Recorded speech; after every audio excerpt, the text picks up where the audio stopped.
일단 뽀개기의 가장 큰 장점은 많은 양의 정보를 빠르게 반복하면서 머릿속에서 최대한 놓치지 않도록 붙잡아 줄 수 있는 것이라고 생각을 하거든요. 그렇다면 여기서 스스로에게 한번 질문을 해보는 거예요. 나는 지금 이 장점을 얻어갈 필요가 있는가? 그리고 그보다 먼저 나는 지금 뽀개기를 할 준비가 되어 있는가? 이거를 봐야 합니다. 지금도 이제 한마디 해드리자면 임용고시는 시험을 보러 들어가기 전날까지 ing의 상태, 즉 미완성의 상태로 들어가는 시험이라고 생각을 합니다. 최대한 내가 완성을 해보고자 노력을 하다가 들어가는 시험이지, 그러니까 외우다가 그냥 가는 거예요. 사실 우리한테 지금 필요한 건 결과에 대한 확신이 아닙니다. 그거는 그 누구도 쉽게 가질 수가 없어요. 우리는 과정에 대한 믿음이 필요합니다. 여러분 안녕하세요. 하루쌤입니다. 요즘 날씨가 너무 더웠죠. 독서실 왔다 갔다 하실 때나 밖에 잠깐 나가실 때 마음을 진짜 단단히 먹고 나가야 했던 7월이 되셨을 것 같습니다. 저는 이제 손 선풍기를 사용을 하는데 밖에 나갈 때 선풍기를 제가 틀었더니 히터 바람 같이 나오는 거예요. 진짜 깜짝 놀랐던 기억이 있습니다. 지난 영상을 올려보고 약 한 달가량의 시간이 흘렀는데요. 원하는 대로 공부가 잘 진행되고 있으셨는지 를 묻기에는 아마 아닐 가능성이 더 높을 거예요.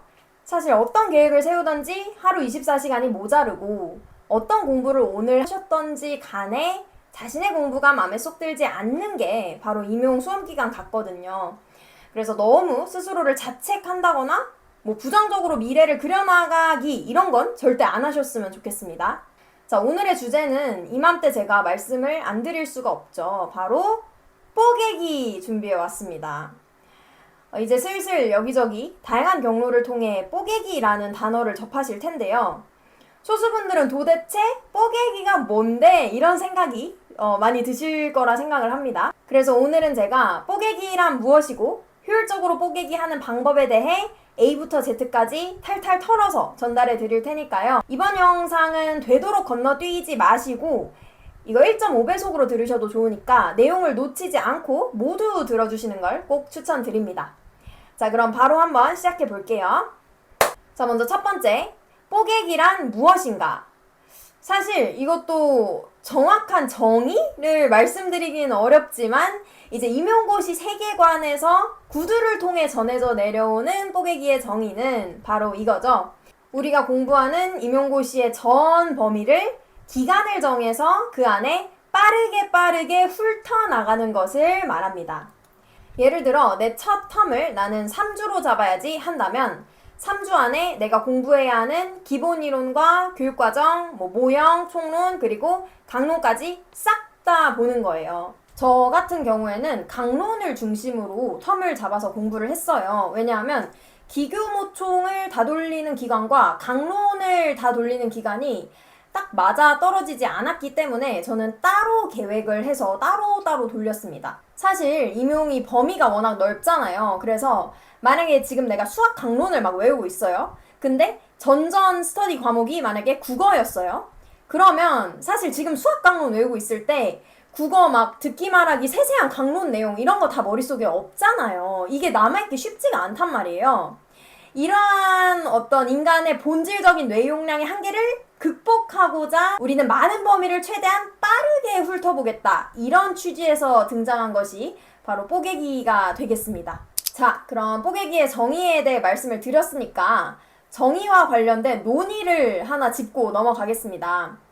과연 뽀개기를 하는 것이 인풋을 하는 건가 아웃풋을 하는 건가 이런 질문도 좀 해주시던데요. 답변 드릴게요. 사실 이건 정답은 딱히 없다고 생각을 합니다. 제가 항상 말씀드리잖아요. 임용 공부 방법에 정답은 없다.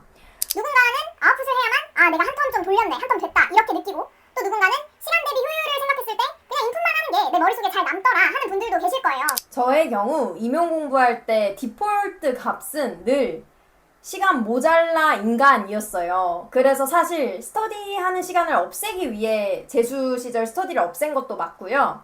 뽀개기에 들어섰을 때 저는 질문표 이용도 그냥 안 하고 그냥 저는 인풋만 했어요. 단권화로. 그래서 저의 경우는 이제 뽀개기 시작 전후 공부 차이가 뭐냐 이렇게 물어보신다면 강론 회독의 방식을 제가 바꾼 것 같아요. 뽀개기 하기 전에는 그래도 질문표를 보면서 혼자 셀프 스터디 하듯이 아웃풋을 진행을 했고요. 뽀개기 후에는 전 범위를 빠르게 회독해 나가기 위해 인풋으로 저는 방법을 돌렸습니다. 질문표도 일일이 붙잡고 하나하나 답하는 게 꽤 오래 걸리더라고요. 그리고 저는 고정적으로 저녁 한 8시에서 8시 30분 이후부터는 문제풀이를 통해 아웃풋을 하는 방식으로 해서 인풋과 아웃풋을 조화롭게 좀 진행을 하려고 했습니다. 아무리 그래도 그렇지 인풋만 하면 좀 그렇다고 생각하거든요. 만약에 여러분께서 뽀개기 회독을 인풋으로만 하신다면 하루 중에 시간을 좀 따로 빼서라도 문제풀이로 아웃풋 해보는 경험도 반드시 필요한 것 같습니다. 이게 내가 스원 질문에 대답을 삐빅 하는 거랑 문제에서 요구하는 걸 내가 적어내려갈 수 있는가, 즉 문제의 정답으로서 정확히 내가 아웃풋을 해낼 수 있는가는 또 다른 문제라고 생각을 하거든요. 자, 그리고 그 다음번으로 또 넘어갈게요. 세 번째 조언. 뽀개기 텀을 어떻게 잡아야 할지 모르겠어요. 자, 답변 드릴게요. 뽀개기 계획을 세우는 거에 대해서는 너무 부담 갖지 마시고요. 우리가 공부해야 하는 강론 과목을 쭉 쓰시는 거예요. 그리고 각 과목당 그 과목을 내가 한 번 돌리는데 며칠이 걸릴지를 옆에다가 쭉 적어보세요. 그리고 그 숫자들을 쭉쭉 더하면 그게 내 뽀개기 한 텀 기간이 되는 겁니다. 근데 막상 숫자를 써서 더해봤더니 이거 너무 오래 걸리는데요? 하는 분들도 계시죠? 이건 뽀개기가 아니다. 이렇게 긴 뽀개기가 세상에 어디 있냐 하시는 분들이요. 그런 분들 지금부터 잘 들어주세요. 제 생각에 두 가지를 좀 체크를 해보셔야 돼요. 자, 먼저 첫째. 내가 과연 정말 뽀개기를 해낼 수 있는 상태일까? 이걸 좀 보셔야 합니다. 아마 해당 과목을 회독하는데 기간이 너무 길다? 그건 사실 아직 그 내용들이 내 머릿속에 거의 없는 거거든요. 없는 걸 지금 외우는 시간까지 포함을 하다 보니까 오래 걸리는 거예요. 제가 초수 때 그래 봐서 압니다. 이런 분들은 사실 아직 뽀개기를 함으로써 얻어갈 수 있는 장점을 온전히 흡수할 준비는 안 되신 거거든요. 그래서 일단 본격적인 뽀개기 텀 시작 전에 내가 아직 암기가 많이 부족하다 하는 그 과목들, 그것들을 이제 죽어라 열심히 머릿속에 지금부터 넣으셔야 합니다. 지금 이 영상을 제가 편집해서 올리면 8월 중순 안에 올라갈 거거든요. 8월은 사실 지금 뽀개기를 시작하시는 건 특히 초수분들은 거의 어려워요. 왜냐하면 말씀드렸다시피 머릿속에 아직 다 없으니까요. 종강한 지 지금 얼마 되지도 않았잖아요. 그리고 재수, N수 선생님들도 보통 9월에 많이 시작하시는 걸로 알고 있어요. 저는 뽀개기를 본격적으로 시작하시기 전에 안내를 드리려고 이 영상을 지금 만드는 거고요. 그래서 나 지금 뽀개기 못하는데? 너무 걱정하실 거 없습니다. 거의 지금 못해요. 여러분께서 하실 일은 내가 9월 며칠이 될지는 모르겠지만 날씨가 쌀쌀한 느낌이 있을 때부터는 적어도 뽀개기를 하고 있을 수 있게 범위를 열심히 회독해 주시는 게 중요합니다. 아셨죠? 자, 그리고 두 번째 체크 포인트. 그러니까 내가 뽀개기 텀 계획을 세워보니까 너무 길어요 하는 분들의 두 번째 체크 포인트예요. 자, 이건 제가 이제 잊을만 하면 강조드리는 부분이죠. 내가 원문만을 고집하고 있는 건 아닌가? 이거를 좀 보셔야 합니다. 저는 뽀개기 시절 원문보다 단권화를 훨씬 많이 봤습니다. 아까 말씀드린 그 인풋만 했다에서 그 인풋을 저는 단권화로 했어요. 하다가 이제 이게 그 원문에는 뭐라고 더 적혀 있었지? 이렇게 궁금해질 법한 애들만 몇 번 찾아보고 이 정도였어요. 제 생각에는 제가 뒤로 갈수록 텀을 많이 팍팍 줄일 수 있었던 것도 단권화라서 가능했지, 누가 저한테 원문 던져주고 뭐 7일 안에 너 끝내봐 하면 저는 못했을 것 같거든요. 임용은 머릿속에 많은 내용을 넣는 것도 중요하지만 정리를 해서 넣어두는 게 진짜 중요합니다. 제 쇼츠 중에 칸막이 설명의 쇼츠가 있거든요. 한마디로 내 뇌 속에 수많은 정보들이 대략적으로나마 카테고리별로 정리는 되어 있어야 조금이라도 기억이 오래 가요, 여러분. 그 칸막이 정리를 위해서 우리는 구조화된 자료로 공부를 해보시는 걸 개인적으로 추천을 드립니다. 그래서 정리하자면 내가 내 뽀개기 텀을 대략적으로 생각을 해봤더니 너무 오래 걸린다. 체크포인트 첫 번째. 나 진짜 준비된 거 맞아? 안 됐으면 지금 회독 더 하기. 두 번째, 원문만 내가 혹시 주구장창 보고 있나? 그럼 구조화를 위해 단권화도 뭐 한 텀은 껴주자. 이렇게 조언을 드리고 싶습니다. 자, 그 다음 조언 드릴게요. 뽀개기를 하면 하루 제 스케줄은 대략적으로 어떻게 되었는가 답변 드리겠습니다. 저 같은 경우 뽀개기 전과 후 제 하루 스케줄이, 공부 스케줄이 막 엄청 크게 달라지지는 않았습니다. 원래 강론 회독을 하던 타임에 강론 뽀개기를 했던 거라서요. 질문표를 보고 아웃풋해서 회독을 했는가, 아니면 단권화만 봐서 인풋만으로 회독을 했는가, 딱 그 차이였어요. 이전에 영상에서 제 스케줄 못 들으신 분들을 위해서 다시 한번 말씀을 드리겠습니다. 제가 제 스터디 플래너에 적혀있는 그대로 보여드리면서 말씀을 드릴게요. 일단 저는 아침에 일어나서 이제 점심 먹기 전까지 기교 모총을 돌렸습니다. 이제 기교 모총이라 하면 기본 이론, 제가 설정한 그날 범위, 교육과정, 그날 설정 범위, 그다음 모형, 그날 회독할 분량, 그리고 총론, 그날 범위. 이것들을 이제 오전 공부 시간에 모두 끝냅니다. 여기도 그렇게 하고 나서 밥 먹는다고 되어 있죠. 그리고 저는 저만의 메일 루틴이라는 게 또 존재를 했는데요. 그건 바로 이제 4개가 있었는데, 오답 노트 보기, 영어 단어 외우기, 사회 단어 외우기, 제제곡 이렇게였습니다. 이걸 1시간 했네요. 근데 제 기억상 목표는 1시간이었을 텐데 1시간 반 걸리고 이렇게 좀 오바했던 기억들도 많고, 아무튼 그렇습니다. 자, 그리고 여기까지 끝나면 가장 중요한 강론 뽀개기 시간인데요. 저는 2시에서 2시 반부터 8시에서 8시 반 정도까지 쭉 강론을 했습니다. 저녁 먹는 시간도 물론 있었어요. 한마디로 저녁 먹기 전후로는 강론을 아주 달렸습니다. 그리고 8시부터 9시에는 모의고사를 하프로 봤네요. 모의고사 오답까지 해서 한 30분 혹은 그 이상 조금 오버했겠죠. 한 10시까지. 그리고 11시 30분까지는 또 연습 문제랑 오답 노트를 했네요. 오답 노트 보는 시간은 이전 영상에서 말씀드렸다시피 각 잡고 딱 보는 시간도 있지만, 독서실에서 나오면서 혹은 씻고 누워서 이렇게 좀 틈틈이 보려고 노력을 했습니다. 정리하자면 오전에는 기교 모총, 오후에는 강론, 그리고 8시 이후로는 문제풀이 및 오답 노트를 정성껏 진행하는 하루가 매일매일 반복이 됐었습니다.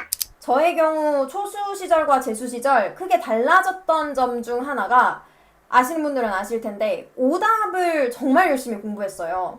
오답 적고 정리하고 그걸 계속 눈으로 바르면서 외우려고 했습니다. 뭐 정수기 위에도 붙여놓고 화장실 거울에도 붙여놓고 모든 바지 주머니에는 제 구겨진 포스트잇들이 있었어요. 틈틈이 보려고. 그렇게 자투리 시간을 이용해서 오답을 많이 공부를 했었습니다. 우리가 사실 임용 공부를 하다 보면 이제 여러분께서도 모의고사를 몇 번 보시면 더 많이 느끼실 텐데, 아, 이거 예전에 틀렸는데 또 틀렸네, 이런 문제들이 꽤 있잖아요. 아, 지난번에 틀렸을 때 이 파트 좀 꼼꼼하게 오답했으면 나 이거 맞췄겠다, 그런 거가 저는 좀 없었으면 좋겠다 이렇게 생각했어요. 저 스스로가. 즉, 나한테 나 있는 구멍을 최소화하기 위해 그 구멍을 메꾸는데 엄청 공을 많이 들였습니다.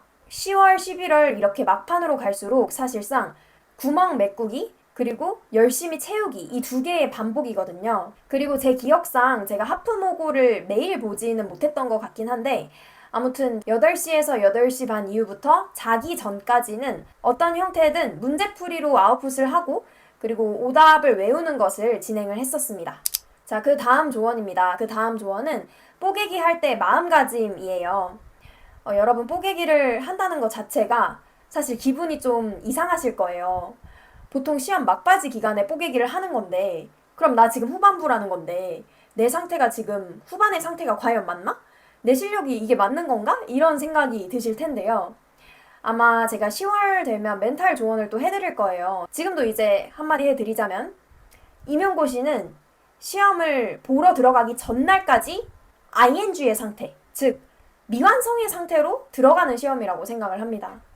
최대한 내가 완성을 해보고자 노력을 하다가 들어가는 시험이지, 그러니까 외우다가 그냥 가는 거예요.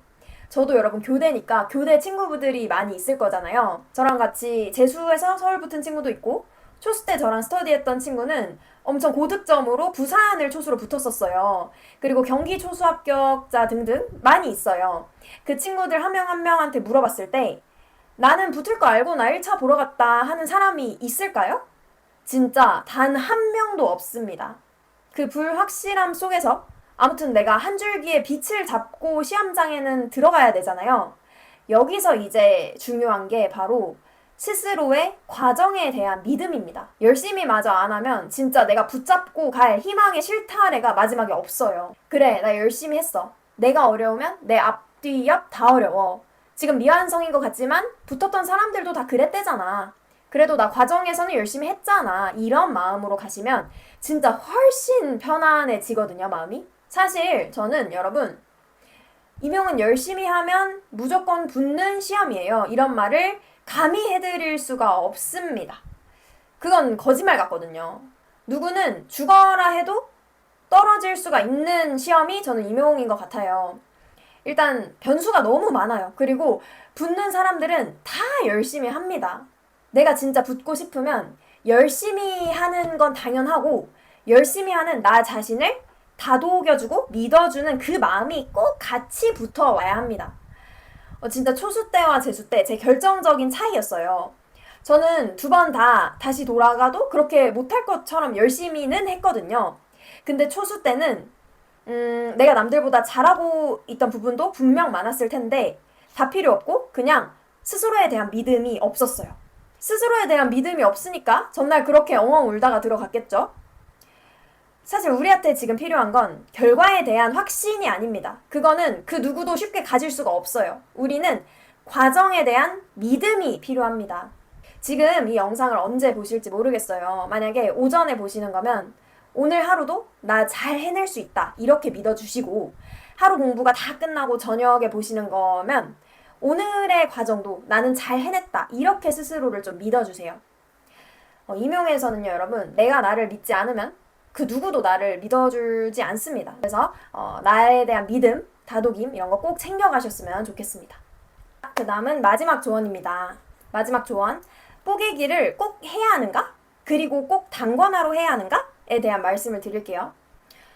뽀개기를 꼭 해야 할까요? 꼭 해야 하는 건 아닙니다. 실제로 뽀개기를 하지 않고도 합격한 합격수기를 저도 받고, 저 역시 초수 때는 뽀개기를 제대로 하지 못하고 시험장에 들어갔지만 점수는 꽤 괜찮게 나왔다고 말씀을 드렸죠. 그래서 저는 임용 공부에서 꼭 뭐뭐 해야 한다라는 공부법은 없다고 생각을 해요.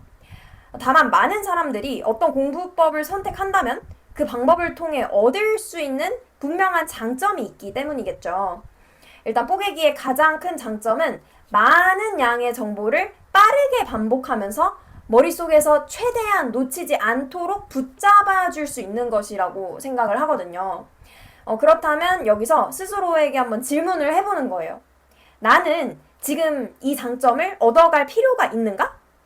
그리고 그보다 먼저 나는 지금 뽀개기를 할 준비가 되어 있는가? 이거를 봐야 합니다. 아직 기본적인 내용이 충분히 내 머릿속에 들어와 있지 않은 상태시라면요, 뽀개기 자체를 고민하시기보다는 본격적인 회독에 들어가기 전에 일단 정말 열심히 외우는 과정이 먼저 필요할 수도 있어요. 자, 그 다음이에요. 그럼 단권화로 꼭 봐야 할까요? 이것도 마찬가지입니다. 물론 원문만 보고 합격한 사람도 분명히 있어요. 그분에게는 원문을 보는 공부법이 가장 잘 맞았던 거겠죠. 저도 사실 초수 때 뽀개기를 제대로 못했던 이유가 있었어요. 원문으로 보다 보니까 한 번 회독하는데 3주씩 걸리는 거예요. 이거를 막 3주, 4주 걸리는 걸 우리가 뽀개기라고 하진 않으니까. 제가 지금 초수로 돌아간다면 아마 원문에 대한 미련을 완전히 버리지는 못할 것 같아요. 대신 원문과 단권화를 좀 번갈아 가면서 봤을 것 같습니다. 단권화로 먼저 전체적인 구조를 잡고 머릿속에 칸막이를 만들어준 다음 다시 원문으로 돌아가서 세부적인 정보들을 채우는 걸 반복해주는 거죠. 왜 많은 사람들이 단권화를 선택을 할까요? 결국 구조화와 빠른 회독이라는 장점이 있기 때문이라고 생각해요. 내가 원문을 보는데 너무 오래 걸리고 회독 속도가 도저히 나오지 않는다면 그건 단순히 내가 공부를 못해서가 아니라 지금 내 상황을 보완해 줄 수 있는 공부 매체가 필요하다는 신호일 수도 있다는 말씀 드립니다. 그러니까 혹시 내가 원문만을 너무 고집하고 있었다면 속는 셈 치고 단권화로 한 텀 돌려볼까 하고 시도해보세요. 근데 만약에 해봤는데 정말 안 맞는다? 그러면 나는 원문으로 공부하는 게 더 잘 맞는 사람인 거예요. 결국 중요한 건 뽀개기를 했느냐, 단권화로 봤느냐 이런 게 아니고 그 공부법을 통해서 내가 필요한 장점을 얻어가고 있느냐 아니냐라고 생각을 합니다. 남들이 많이 한다고 해서 무조건 나한테도 맞는 거 아니고 반대로 남들이 많이 안 한다는 이유만으로 무조건 배제할 필요도 없습니다. 내가 지금 부족한 게 무엇인지 보고 그 부족한 부분을 채워줄 수 있는 공부법을 선택하는 것. 저는 그게 임용 공부에서 가장 중요하다고 생각합니다. 여러분, 여름이라는 계절은 수험생분들한테 참 고되고 지겨운 계절이죠. 근데 또 찬바람이 부는 가을이 오면 이건 또 다른 의미에서 사람이 진짜 무서운 기분이 들거든요. 와, 차라리 나 여름이 그립네? 이런 생각이 드실 정도예요.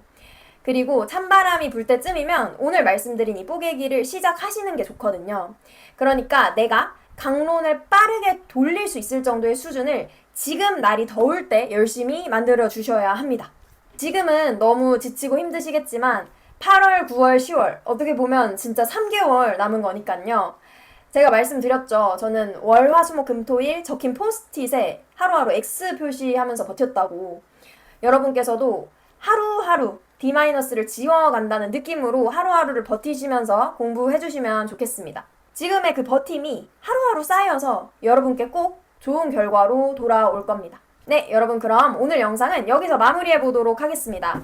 질문 있으시면 제가 틈틈이 유튜브 들어와서 확인 중에 있습니다. 남겨주시면 답변 드리겠습니다.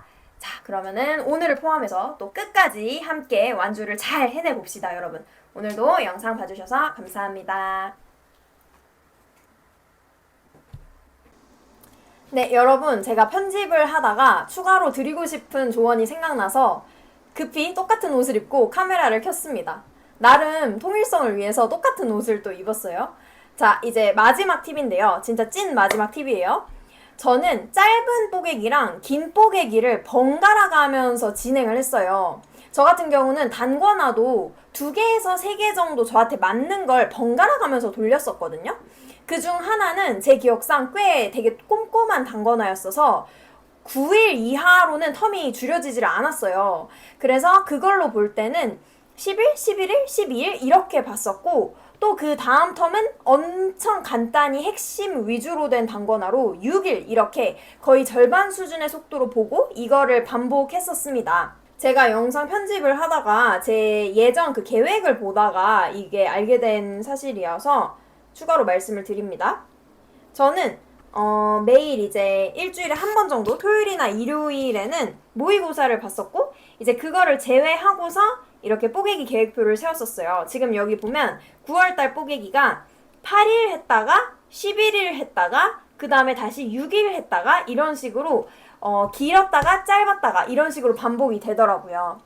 이렇게 하면 텀이 짧을 때는 아까 영상에서 말씀드렸다시피 칸막이 작업이 좀 확실하게 핵심 위주로 되고, 또 텀이 길 때 다시 내용을 상대적으로 꼼꼼하게 넣어주고, 한마디로 장기 기억은 장기 기억대로 잡고 큰 뼈대 외에 다른 세부 정보들도 간헐적으로 채워지는 그런 공부가 가능하더라고요.